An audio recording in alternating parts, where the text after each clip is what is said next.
Então, eu vou compartilhar com vocês o nosso tema de hoje. Então, a gente já começa pensando por que alimentos na panela de pressão costumam cozinhar mais rápido. E aí, isso tudo tem a ver com o tema da aula de hoje, que é cinética química. Vocês fazem ideia disso? Estão acostumados a cozinhar usando a panela de pressão? Sim ou não? Contem para mim aqui no chat rapidamente. Ó, o Thiago já está escrevendo. Tenho medo.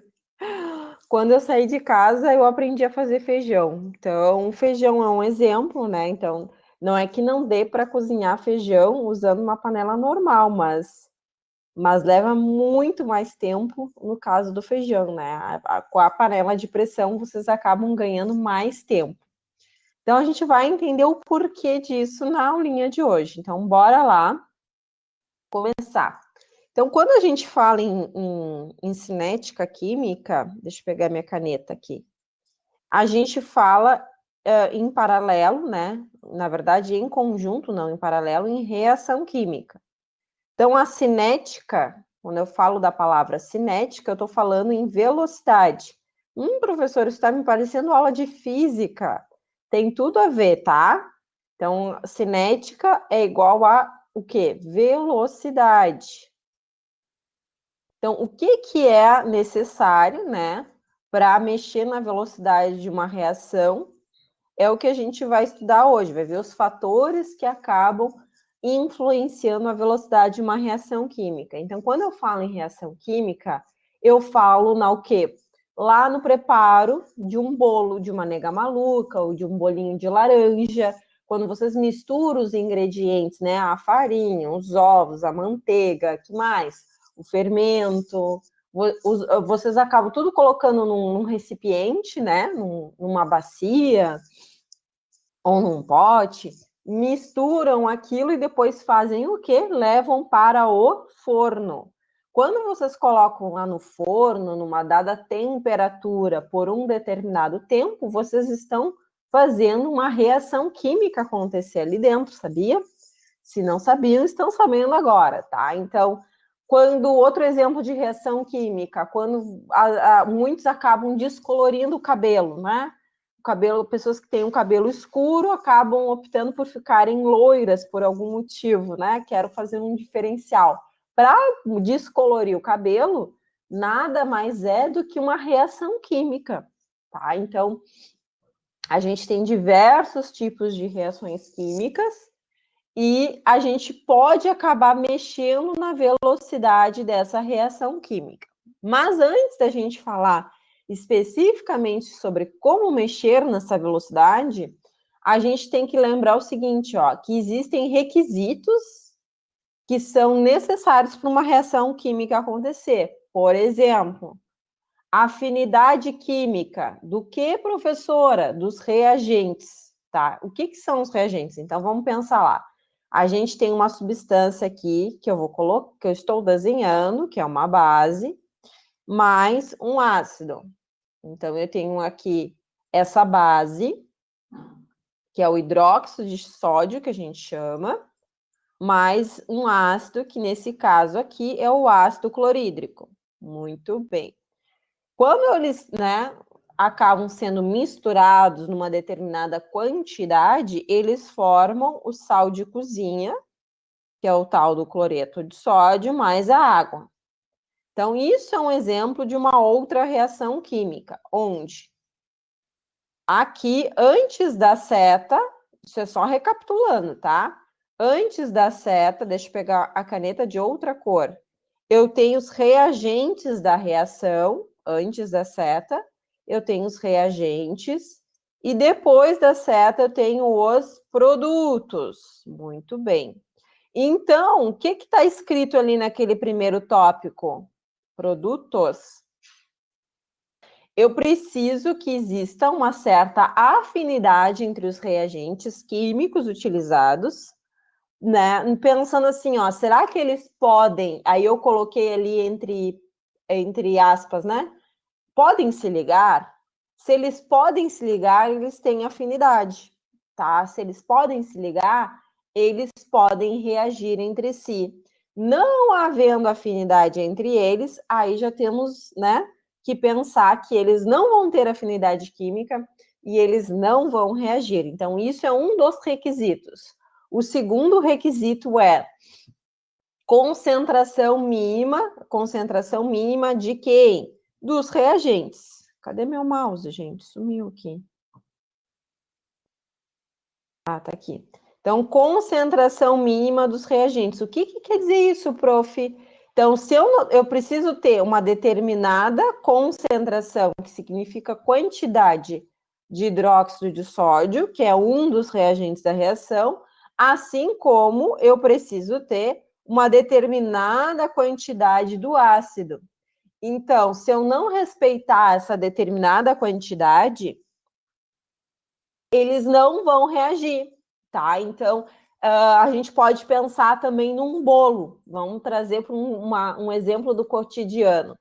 Se eu não respeito a receita do bolo, onde eu tenho os ovos, a farinha, o açúcar, a água, se eu não sigo o passo a passo da receita, onde cada um daqueles itens nada mais são do que os reagentes da reação que vai acontecer dentro do forno, não vai dar certo esse bolo, tá? Então, lembrem dessa analogia que a prof está fazendo.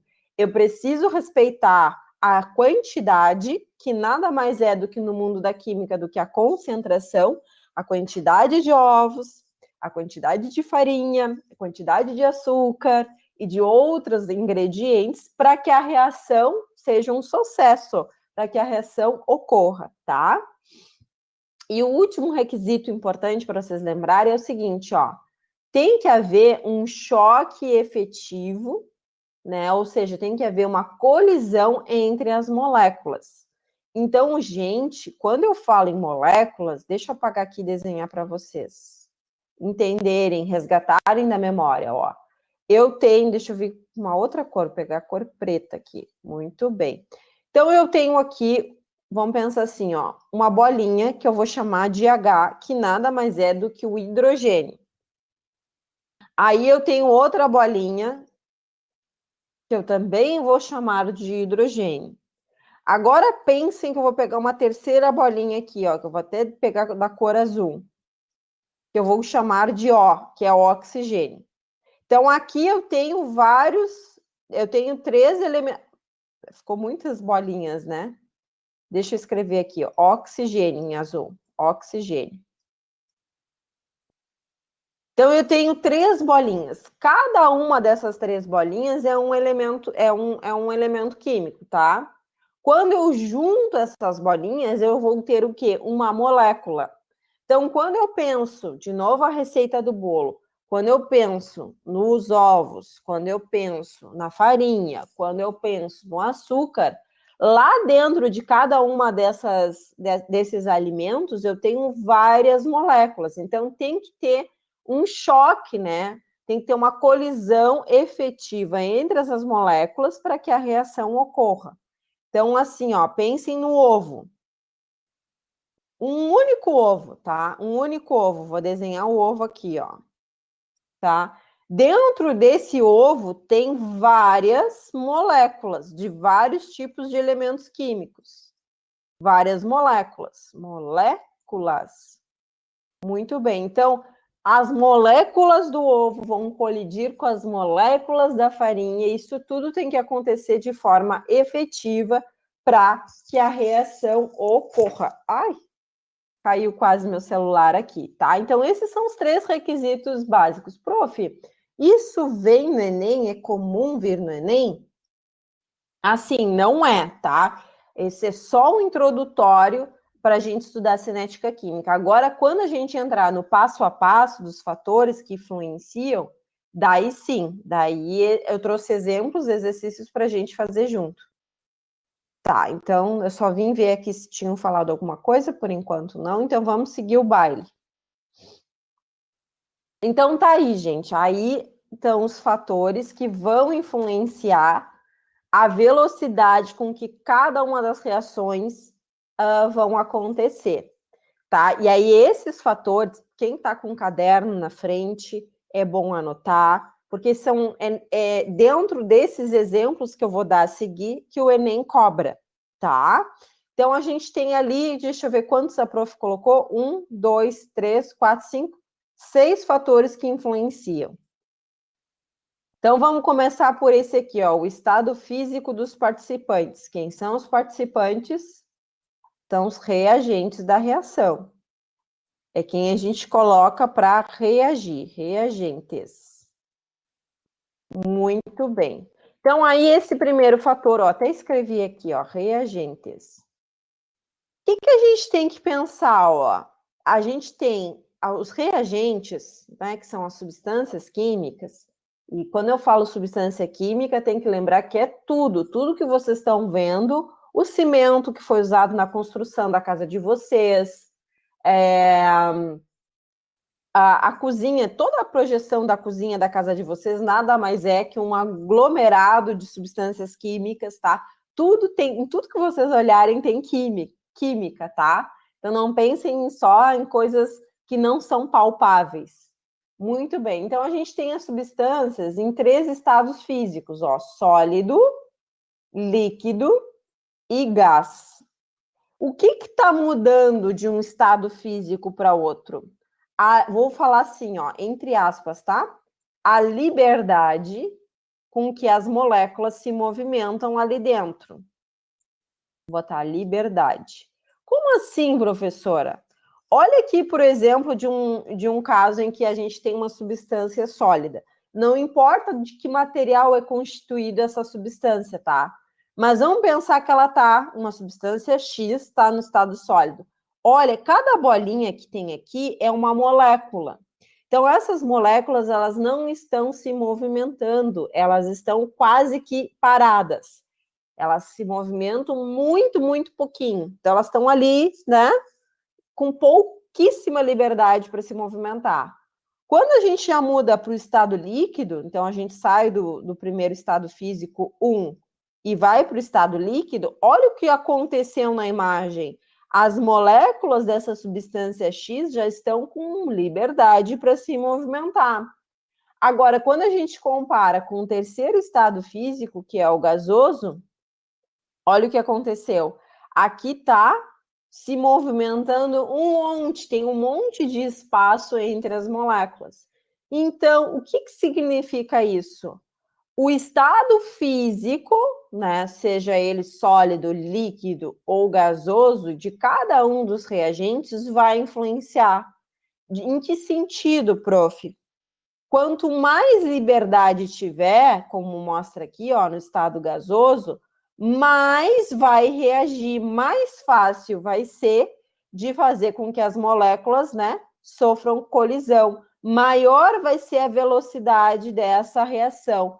Tudo porque as moléculas vão ter mais mobilidade para se movimentar, né, dentro do recipiente que elas estiverem. Então, pensem assim, ó. Quando eu pego 2 substâncias químicas no estado gasoso, a velocidade com que essa reação vai acontecer vai ser muito maior do que quando a gente comparar com essas mesmas substâncias químicas no estado sólido. Por quê? Porque as moléculas no estado gasoso vão estar se movimentando muito mais rápido, vão estar colidindo muito mais rápido e vão estar numa velocidade muito maior. Então, tudo isso contribui para que a velocidade da reação seja maior. Então, a gente pode fazer o quê? Um risquinho aqui, ó, deixa eu pegar um marca-texto e pegar uma cor azul, que aumenta a velocidade da reação. Ó, aqui eu tenho uma mais velocidade e aqui eu tenho menos velocidade. Então, conforme eu saio do estado sólido, vou para o estado líquido e passo lá para o estado gasoso, lá no gasoso eu vou ter a maior velocidade de uma reação química acontecendo, tá? Muito bem. Segundo fator, ó, superfície de contato. Para quem não se localizou, tá aqui, ó. Segundo fator que vai influenciar a velocidade de uma reação química. E aí eu trouxe um exemplo que eu tenho certeza que quem já, pelo menos assim, ó, se não fez alguma vez da vida, já comeu uma salada de maionese. E é coisa bem boa uma salada de maionese, né, gente? Ainda mais com maionese feita em casa.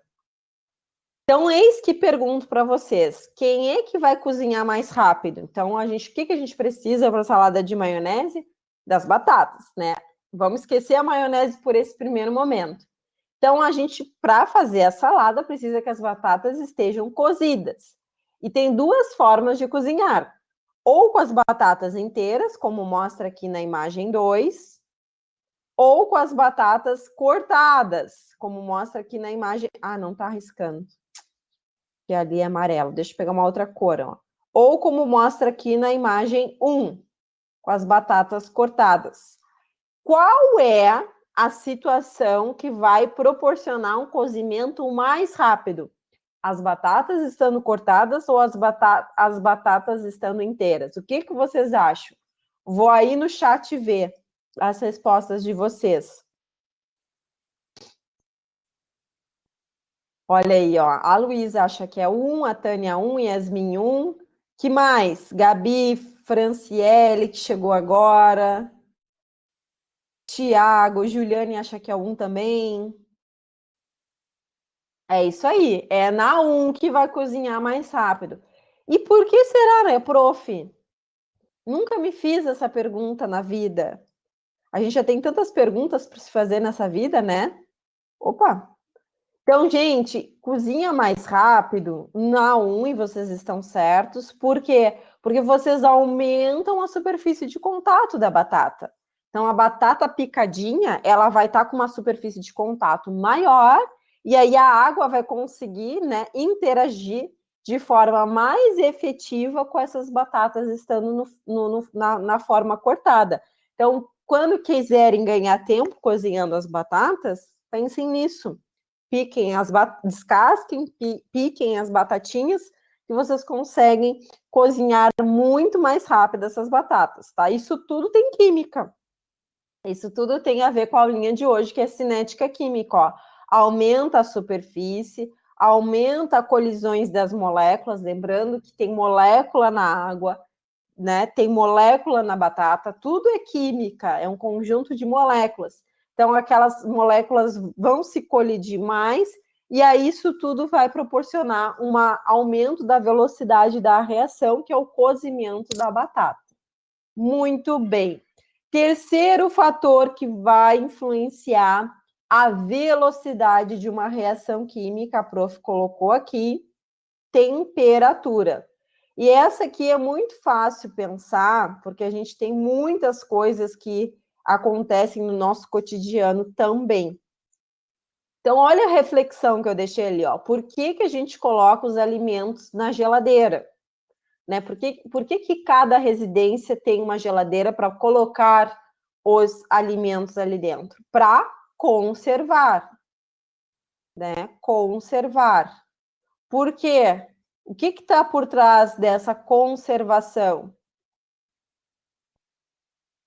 Deixa eu pegar a caneta. Quando eu coloco sobre refrigeração, né, quando eu diminuo a temperatura, a partir da refrigeração, eu diminuo, vou botar um sinal de igual aqui, a velocidade das reações que acontecem dentro do alimento. Gente, quando a gente compra tomate, cebola, um leite, uma carne, tem reações que estão acontecendo ali. Se vocês deixarem a carne, vamos pegar o exemplo da carne, na bancada da casa de vocês, na mesa da casa de vocês, dá uma semana vai estar com cheiro ruim, vai estar com aquele cheiro de podre. Por quê? Porque a temperatura ambiente vai favorecer para isso. Como vocês fazem para evitar que isso aconteça? Coloca no freezer da geladeira. Vocês desaceleram as reações químicas porque vocês estão mexendo na temperatura. E aí casa com aquilo ali, ó, que a gente viu, ó.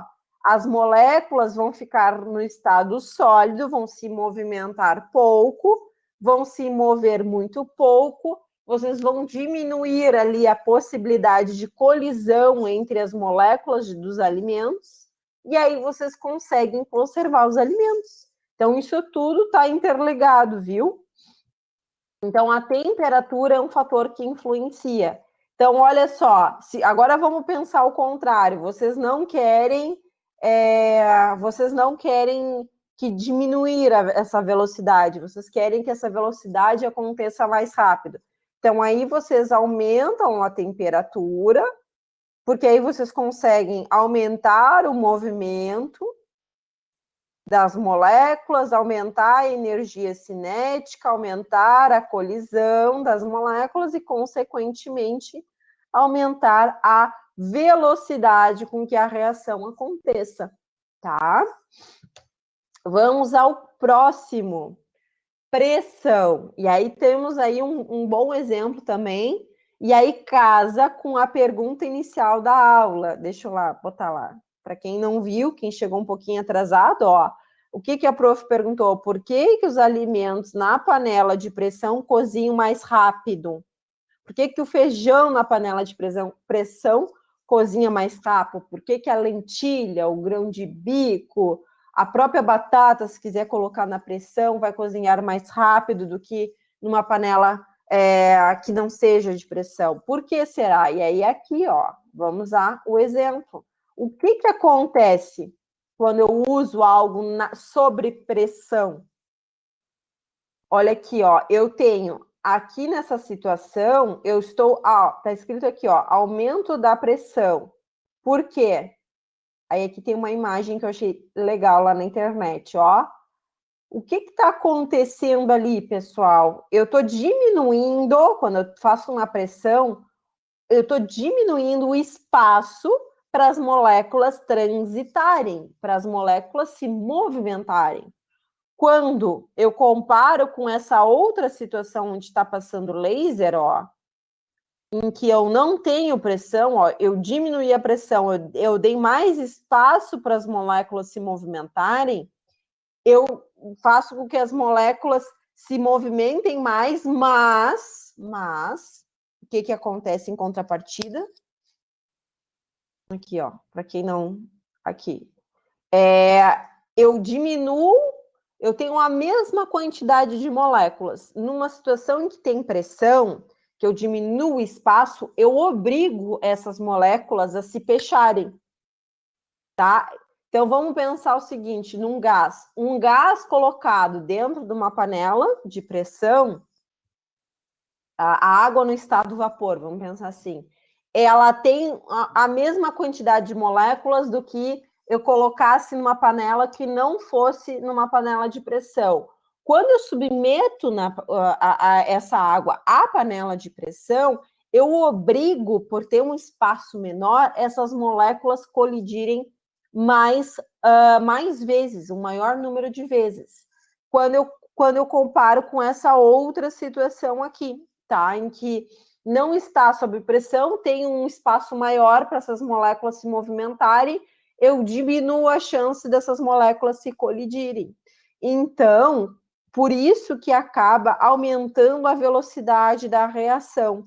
Eu diminuo o espaço disponível para as moléculas e, consequentemente, essas moléculas vão colidir um maior número de vezes do que quando comparado essa situação 2, que eu vou botar aqui, ó, em que tem um espaço maior, tá? Então, na panela de pressão, eu aumento a pressão, aumento a energia cinética, aumento a colisão entre as moléculas, porque eu diminui o espaço, então elas vão colidir um maior número de vezes, e ainda, né, que é a aulinha de hoje, eu aumento a velocidade com que a reação química vai acontecer, tá? Então, o fenômeno por trás da panela de pressão é esse: eu obrigo as moléculas a colidirem o maior número de vezes, e aí isso vai acelerar a velocidade com que o feijão vai cozinhar, a lentilha, a batata, enfim, vários alimentos aí que acabam indo para a panela de pressão. Um outro exemplo, aí eu peguei um exemplo legal por causa do momento que a gente está vivendo, né? De falar tanto de álcool em diferentes concentrações. Então, a concentração dos reagentes é outro fator que vai influenciar na reação química, gente. Então, prof, o que é concentração? Cheguei agora, caí de paraquedas, ó. Então, a concentração, eu tenho aqui, ó, estou riscando em amarelo, em cima do 46, álcool 46 graus INPM, está escrito aqui. E esse outro álcool que aqui está do lado é um grau 96, é um álcool? Não, não é um grau, é um álcool 96 graus INPM. Então, eles têm um número diferente. Esse número diferente, gente, significa que eles têm uma concentração diferente, tá? Então, eu vou pegar a canetinha aqui. Ó, esse álcool aqui, 46, que a gente encontra bastante no supermercado, INPM, INPM é a unidade, tá? Tá na legislação brasileira. Os álcoois, eles são obrigados, os álcoois que são vendidos, obrigados a trazer em NPM. Se quiser colocar em grau GL, que é uma outra unidade antiga que se usava, pode colocar. Essa marca aqui colocou, tá? Ó, que é 54 graus GL. Isso aqui caiu em desuso, tá, gente? A unidade GL. Hoje em dia, o que está na legislação é trazer nessa unidade, tá? Mas não vamos focar na unidade, que a unidade não é importante para o momento. O que é importante para o momento é vocês saberem que esse álcool que é 96 graus, 96 graus INPM, ele tem uma quantidade de álcool muito maior do que quando comparado ao 46, tá? Então, eu vou botar um sinal de mais aqui, ó, para vocês lembrarem que aqui tem muito mais álcool do que quando comparado a esse aqui que está numa menor concentração. Então, aqui 46 está numa menor concentração de álcool e esse aqui está numa maior concentração de álcool. Tá, prof, mas o que tu quer dizer com isso? Então, vou dar um exemplo para vocês não esquecerem, ó. Olha a pergunta que a prof colocou aqui, ó. Por que o álcool 96 graus INPM pega fogo e o 46 graus INPM não? O que está por trás disso? Então, assim, eu não sei qual é a faixa etária de vocês, mas eu tenho 31 anos e quando eu era pequena, era muito comum ter no supermercado e no supermercado ou no mercadinho, na vendinha, esse álcool que está aqui, tá? Era muito comum encontrar em tudo que é estabelecimento. Com o passar dos anos, em algum momento da história do Brasil, esse álcool mais concentrado passou a ser mais difícil de encontrar, tá? Enquanto que para substituir veio esse álcool super mega diluído, tá? Então, 96 é o mais concentrado e o 46 é o mais diluído, é onde tem bem menos álcool. Por que o governo brasileiro fez isso? Para diminuir a chance de casas pegarem fogo, de violência doméstica com o uso do fogo, enfim, todas as situações em que o fogo poderia trazer grandes, sérios problemas. Então, o governo brasileiro entendeu em algum momento da história que seria mais interessante colocar esse álcool mais diluído, que não pega fogo, e tirar, né, deixar mais restrito o acesso ao álcool mais concentrado. Tá, por que um pega fogo e o outro não pega? Porque esse aqui, ó, vamos comparar na imagem. Esse que está à esquerda é o mais diluído, é o 46 graus INPM. E esse outro aqui é o concentrado. Olhando para a imagem, o que aconteceu? O que tem de diferente? Aqui no 96 eu tenho menos álcool.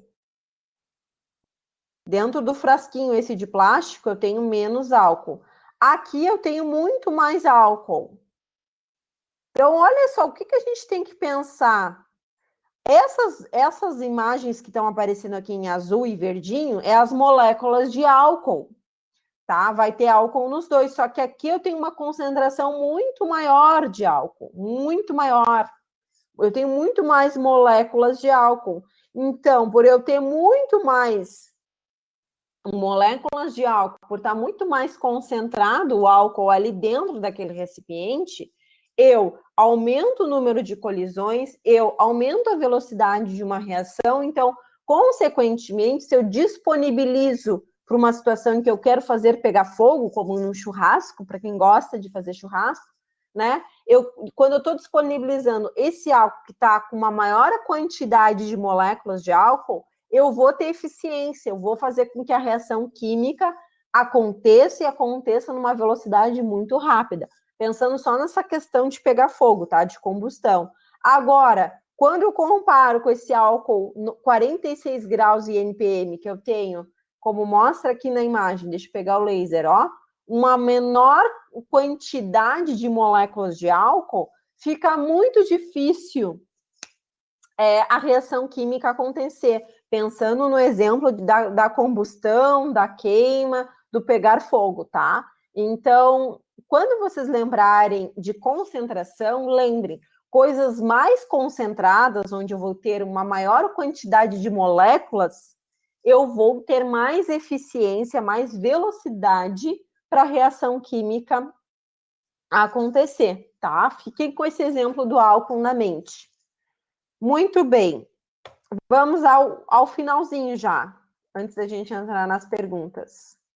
Ó, então a gente viu esse estado físico, superfície de contato, temperatura, pressão e a concentração dos reagentes. Agora a gente vai falar um pouquinho dos catalisadores, antes da gente fazer as questõezinhas do Enem. Então, prof, o que é catalisador? Eu nunca vi essa palavra na minha vida. Então, como eu acho que uma imagem vale muito, né? Muito mais do que texto e eu ficar falando aqui, a prof separou um gráfico, e o Enem adora gráficos, pessoal, vocês têm que ficarem atentos a isso, tá?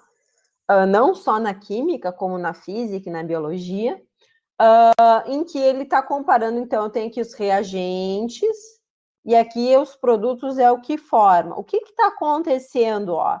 Então, eu tenho os reagentes que vão reagir para formar esses produtos. O que aconteceu? Eu tenho uma situação em que eu tenho algo que está crescendo, crescendo, crescendo, acompanhe a linha aqui em preto, tá? E formou os produtos.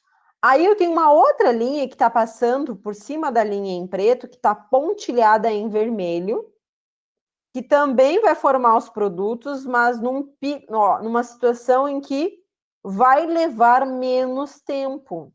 Então, vamos começar a raciocinar juntos. Eu tenho aqui a situação 1. Essa situação 1 é uma reação química que está acontecendo na ausência de um catalisador. E uma situação 2, que é a linha pontilhada, que está acontecendo na presença de um catalisador. Então, o que a gente tem que pensar? Quando eu coloco um determinado catalisador numa reação química, eu consigo acelerar o processo de formação dos produtos. Eu aumento a velocidade com que a reação aconteça. Sério, prof? Isso é possível? Sim. Então, vamos pensar assim, ó, eu tenho o reagente A mais o reagente B, e eu quero formar os produtos C e D, C mais D, a partir desse reagente A e B. Como eu posso fazer isso? Acrescentando um catalisador, que eu vou chamar ele de Y. Tá? Características importantes em relação aos catalisadores. Ele não participa da reação e ele não é consumido. Como assim, professora? Como é que ele vai participar de uma reação, não vai ser consumido e ainda vai ajudar a formar os produtos? É sério que isso acontece? É sério. E no próximo slide eu vou dar um exemplo para vocês também não esquecerem, tá?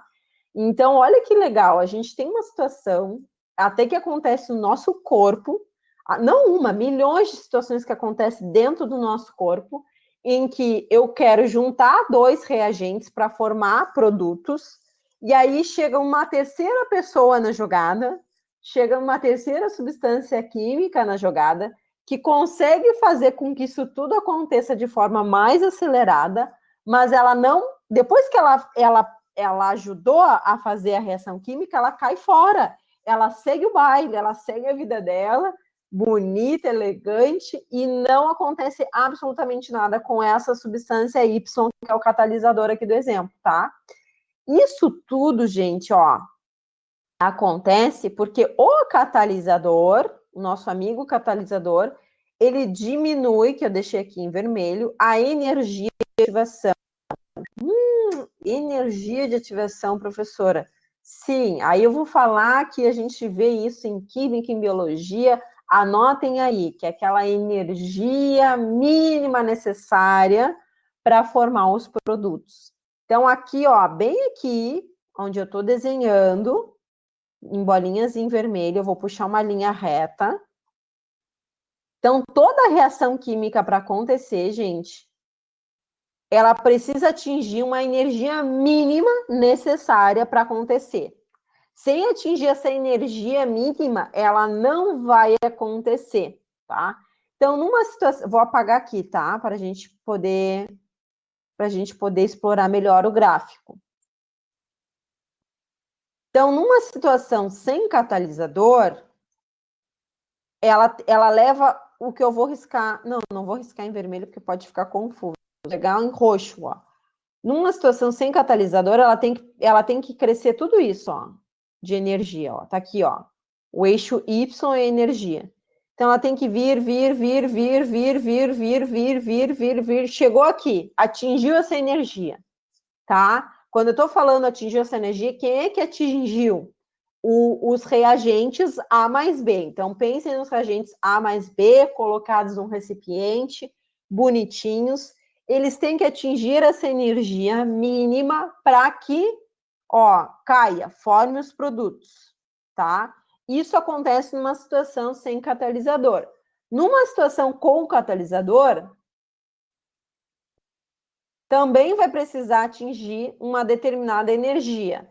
Só que essa energia, olha aqui onde ela está, ó, ela é muito menor do que quando comparada à energia na ausência do catalisador. Então, aqui, ó, na presença do catalisador, vocês ganham tempo, gente. Catalisador. Ganham tempo, porque o catalisador Y, que está aqui, ele entra na jogada para justamente diminuir essa energia necessária. É como se fosse um auxiliar ali na jogada. Ele começa a trabalhar para ajudar ali os reagentes A mais B a trabalhar, a acelerar esse processo de formação dos produtos C mais D, tá? Muito bem. Aonde a gente consegue, antes de eu falar disso, aonde a gente vê isso no nosso organismo? Eu imagino que todo mundo que esteja aí já se machucou alguma vez na vida. Quem é das antigas usava mertiolate, e o mertiolate de antigamente era um remédio que machucava e ardia, né? Ardia bastante. Hoje em dia o mertiolate não machuca mais.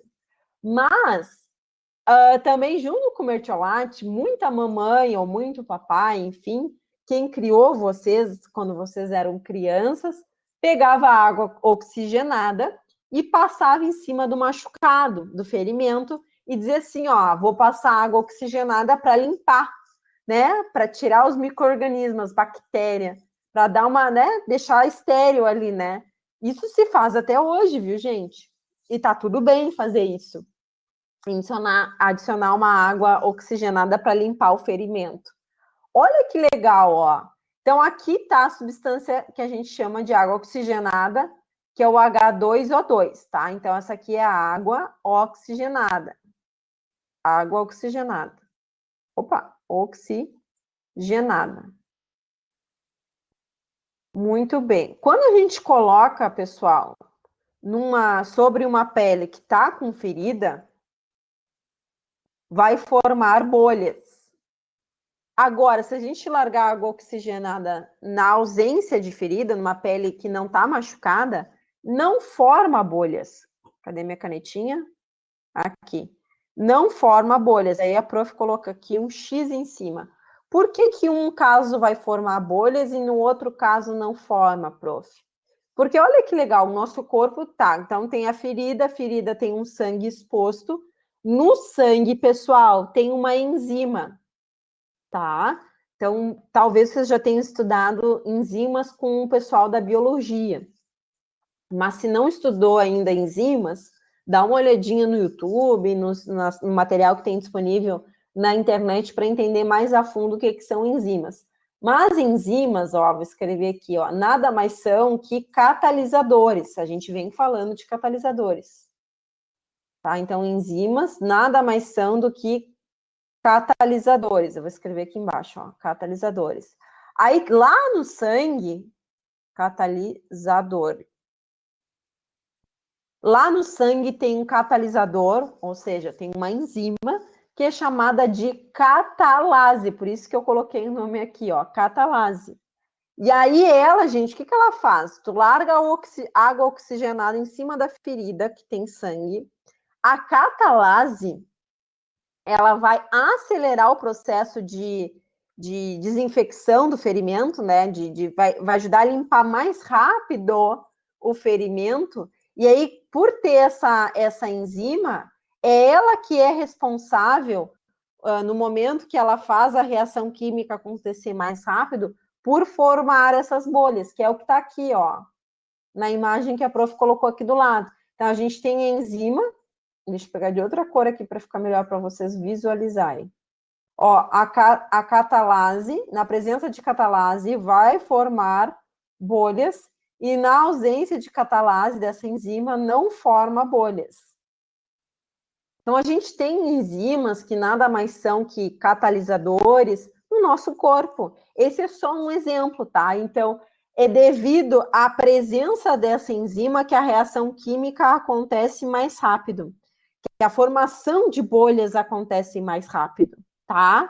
E essas bolhas nada mais são que, deixa eu pegar de outra corzinha aqui para marcar para vocês bem, o gás oxigênio sendo liberado.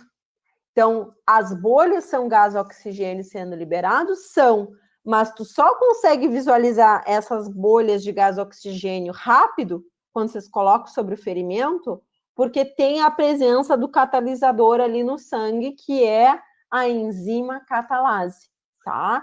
Então, pensem nisso, pensem na catalase para fixar o que é um catalisador e lembrem que o catalisador é quem acelera o processo aumenta a velocidade com que uma reação química vai acontecer, tá?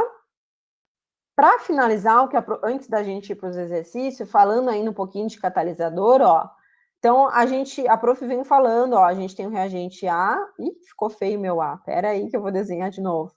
A gente tem o A mais o B, os dois reagentes, formando o C mais o D. Muito bem. Então, aqui os reagentes que vão formar os produtos. Perdão, isso acontece de uma forma, né, como está escrito ali, reação direta. Pode acontecer, pessoal, de, em um determinado momento, o C mais D, a partir de uma reação inversa, formar o A mais B, tá? Não é toda reação química que faz isso, tá? Onde tu tem uma situação, tu tem os reagentes A e B, forma os produtos C mais D, e num determinado momento, esses produtos reagem entre si e voltam a formar A mais B. Existem alguns casos que acontece isso, tá? O que eu queria dizer para vocês, ó? O que a prof falou? Se a reação for reversível, e nesse exemplo que está aqui na imagem é, ó, por que é reversível? Porque o C mais o D está formando o A mais o B, os produtos reagem entre si, formando novamente os reagentes, como a prof explicou aqui, e aí trazendo para o contexto do catalisador, ó, o que está escrito aqui, ó? A adição de um catalisador irá aumentar igualmente as velocidades das reações direta e inversa. Então, o catalisador ele não vai só funcionar no sentido 1, que está aqui, ó, reação direta. Ele também vai funcionar, ele também vai ter o mesmo papel e vai fazer com que a reação aconteça mais rápido também no sentido inverso, tá? Então, isso até pode vir como um pega-ratão na hora da prova. Ah, o catalisador, aquela assim, assinale as alternativas verdadeiras. Aí o Enem vai lá e coloca afirmativa 1, 2 e 3. Aí, numa dessas 3 afirmativas, ele diz numa delas assim, ó, os catalisadores, quando colocados numa reação reversível, só vai funcionar. Eu adoro essas palavras só, nunca, né? É um baita indício que tem pegar-ratão no meio. Só irá funcionar no sentido de da reação direta. Falso, totalmente falso, porque funciona também no sentido 2, que é o sentido da reação inversa, tá? Muito bem, vamos ver como é que eu estou de tempo. Ih, tem tempo de sobra. Vamos fazer questão do Enem? Ah, não, mentira, não vamos nada. Enganei vocês. Me digam aí vocês, o bolo de vocês já solou? Professora, eu não faço ideia o que é solar. Solar é o bolo ficar uma pedra. Quem é Masterchef aí no grupo e se aventura no mundo dos doces, me conta aí no grupo se já aconteceu do bolo de vocês solar, de ficar uma pedra, sim ou não? Luísa, o catalisador é um outro elemento? É um outro elemento. Tânia, o que tu quer dizer como sendo um tipo adubo? Explica melhor para a prof. Por enquanto que a Tânia... De nada, Luísa. Me contem aí, alguém já fez bolo e deixou o bolo ficar duro que nem pedra? Sim ou não? Não? Eu já fiz essa façanha de deixar o bolo ficar duro, duro, duro. Que bom, Luísa, que eu nunca solou. Não deu, não dá para aproveitar, porque o bolo queria até quebrar um dente comendo o bolo. Então, olha só, gente. A prof vai explicar para vocês aqui, vira um biscoito. O que acontece, tá? Então, existem alguns motivos que fazem com que o teu bolo acabe não dando certo, né? Como mostra aí na imagem, ficando duro que nem pedra. Aí tem alguns motivos. Por exemplo, tu usou pouco fermento, o fermento químico estava vencido, tu misturou os ingredientes gelados, isso influencia, professora? Influencia. Os ingredientes nada mais são que os reagentes da reação química. Tu agitou demasiadamente a massa do bolo. E um quinto motivo que está ali é abrir o forno no início do cozimento. Eu duvido que alguém já não tenha quem cozinha, né? Quem costuma usar o forno para cozinhar, não tenha escutado isso de algum amigo, parente, mãe, pai, periquito. Não abre o forno, o bolo está crescendo, ou o pão está crescendo. Gente, esses que eu deixei marcado aqui, ó, em amarelo, ó, usar pouco reagente, porque nada mais é o fermento, nada mais é que um reagente. Misturar os ingredientes gelados, ó, temperatura. E abrir o forno no início do cozimento, temperatura também. Como assim, professora, temperatura? Tu tá lá com o forno quente, aí tu abre o forno e entra aquele gelo, tá? Ou seja, tu muda muito bruscamente a temperatura de dentro do forno. Isso tudo tem a ver com os fatores que a gente viu em aula, ó. Deixa eu ir voltando aqui, ó. Então, ó, temperatura é um fator que vai influenciar a velocidade da reação química.